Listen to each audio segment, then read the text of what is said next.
One day, one is over. Thank you. Ben onu diyorum, çekil abla.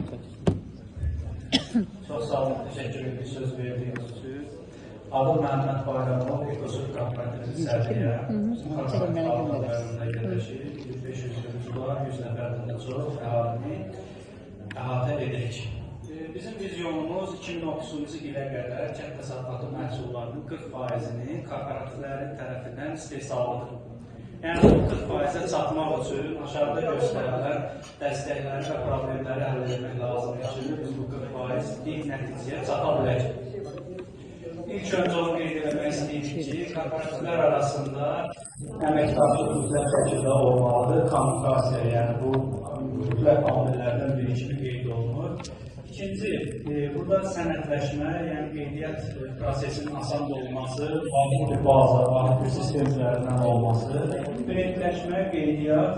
Can you slower? Yeah. Okay. Start again with the first point one. Əməkdaşlıq, kommunikasiya, kooperativlər arasında. Communication. Okay, go ahead. Sənədləşmə, sertifikatlaşma, bir de qeydiyyat məsələlərinin asas olması. Yox, Azərbaycan yox. Go ahead, don't worry about it.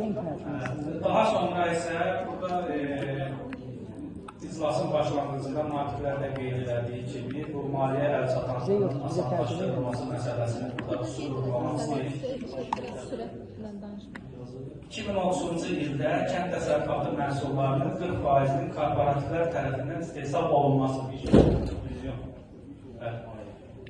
Bu maliyyə məsələlərini həll etmək üçün bizim bir təklifimiz var ki, aqrar banklar yaradılsın. Yəni, belə deyək də, özəl banklar iqtisadi gəlirliyinə görə 20%lik kreditlərini qoyub 5% kredit vermək elə də maraqlı deyirlər. Ona görə də biz təklif edirik ki, sırf kənd təsərrüfatı sahəsindən kredit ayıran banklar olsun. Bir bank olsun, məsələn, Türkiyədə bu var, Ziraat Bankası, Azərbaycanda bank yoxdur. Çox istəyirdik ki, Azərbaycanda da bu olsun, bank olsun. Ziraat Bank var, amma Azərbaycanda öz bankı yoxdur da, tutaq kənd təsərrüfatına, məsələn, biz bu kreditləri rahat şəkildə müraciət edirik və həmin bank digər kreditləri verməsin. Yəni, digər kreditlərin verilməsi məsləhət deyil. Sonra Azərbaycanda Prezident yanında qeyri-hökumət təşkilatlarına dövlət dəstəyi fondu var. Gənclər və İdman Nazirliyinin gənclərə və idmana dəstək fondu var, belə deyək də. Müxtəlif QHT-lər, müxtəlif fiziki şəxslər ora müraciət edərək layihələrini dəyərləndirir, oradan qrant layihələr uda bilir. Amma korporativləri belə bir fondu yoxdur ki, məsələn, bizim Ekosur layihəsinin hidroyel layihəsi var. Məsələn, mən hidroyel layihəsinə qrant layihə olmaq istəyirəm, amma bunu hara təqdim edəcəm, haradan pul alacağım bilmirəm. Buna görə, məsələn, Nazirliyin, belə deyək də, öz balansında, Nazirliyin öz balansında korporativlərə dəstək fondunun olması məqsədə uyğun olur ki, bu 40%lik nəticəyə çata bilər. Sonra dövlət dəstəyi mexanizminin qanunlarda öz əksini tapması. Yəni, dövlət dəstəyi mexanizmi qeyd olunur qanunda ki, korporativlərə dövlət dəstək verəcək. Amma hansı şəkildə, hansı formada dəstək olunacaq, bunun haqqında məlumat yoxdur.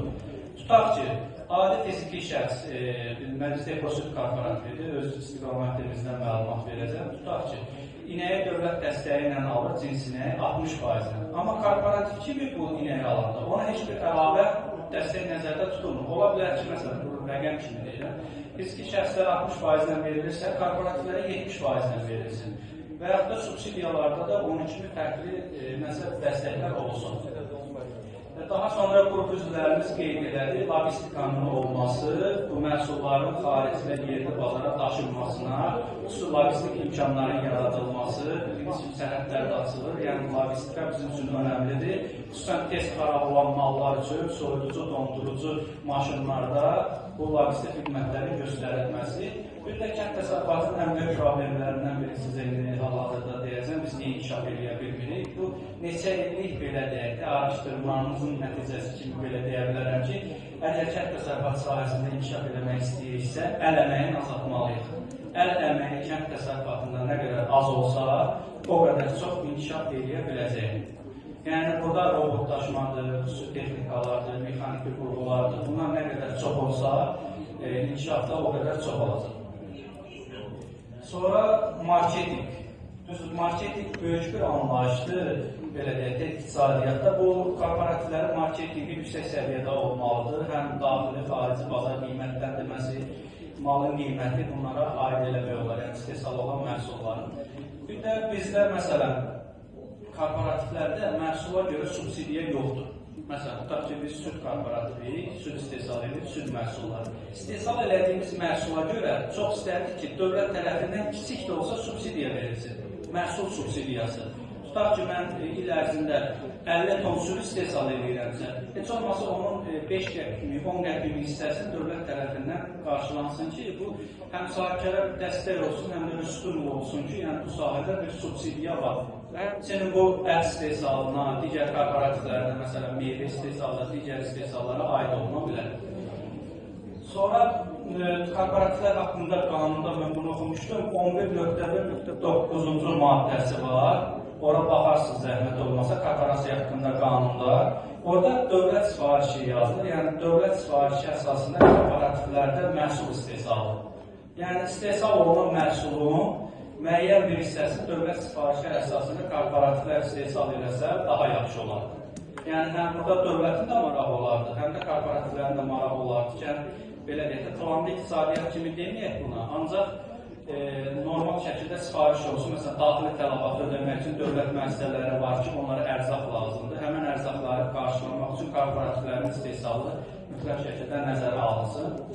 Bir də əsas məsələlərdən biri torpaqla təminat. Məsələn, bələdiyyə torpaqları var ki, hal-hazırda fiziki şəxslərin əlindədir, ondan istifadə edirlər. Bir də qosmon torpaqları, həm dövlət torpaqları. Çox istərdik ki, bu torpaqlar da müəyyən mərhələli şəkildə korporativlərə icarəyə verilsin. Düz demirəm, tam şəkildə hədiyyə edilsin və yaxud da nətər, ancaq icarəni nə dərəcə fiziki şəxslər ödəyir və korporativlər də qeyri torpaqlardan istifadə eləmək hüququ olsun, imkanı olsun. Yəni, şərt də qoyula bilər ki, korporativlərin inkişaf üçün, yəni torpaqlardan istifadə eləmək istəyirsənsə, sən mütləq dövlət siyasətinə uyğun olaraq korporativ yaratmalısan, korporativ şəkildə torpaqlardan istifadə edə bilərsən.